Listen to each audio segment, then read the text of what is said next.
In today's video, I'm going to teach you how to navigate and manage your Shopify store effectively. Whether you're just getting started or want to ensure you're making the most of Shopify's order management tools, this guide is here to simplify the process. Let's begin by heading over to your Shopify store dashboard. You can do this by logging into your Shopify account and selecting the appropriate store if you manage more than one. Once you're in, you'll find yourself on the home page of your store's admin panel. Here you can see a quick overview of everything that's going on with your store, sales numbers, visitor stats, and so on. But today, we're focusing on orders. Next, locate and click on the Orders tab on the left-hand side of the screen. This section is your gateway to managing everything related to your store's orders, from tracking and fulfilling to managing payments and returns. It's essentially the hub for handling your customers' purchases. Once in the Orders section, we're going to check out the Unfulfilled tab.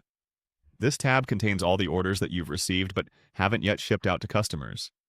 Managing this list effectively helps ensure that your customers receive their purchases promptly and that your store maintains a good seller rating. Now, let's move on to the Unpaid tab.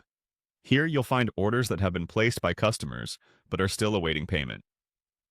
Keep an eye on this tab to follow up with customers whose payments haven't gone through, possibly through sending reminders or checking for any issues they might have encountered during the checkout process. Next in line is the Unsapatabay. This section features all the orders that are ready for fulfillment and currently active. Regularly visiting this tab helps you stay on top of presenting stock levels and allows for timely customer service. As your business grows, you'll start archiving old orders, which leads us to the Archived tab.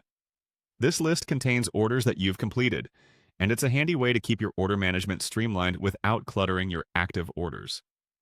Lastly, we have the Return Requests tab. Handling returns efficiently is crucial for customer satisfaction, and this tab gives you a concise summary of all items being returned. You can process these returns from here and make any necessary updates to your inventory afterward. So, there you have it, a straightforward way to manage your orders on Shopify efficiently. By regularly checking each of these tabs and making sure you're up to date with what's happening in your store, you can ensure smooth transactions and happy customers. Thanks for joining me today, and I hope this guide was helpful for your Shopify journey.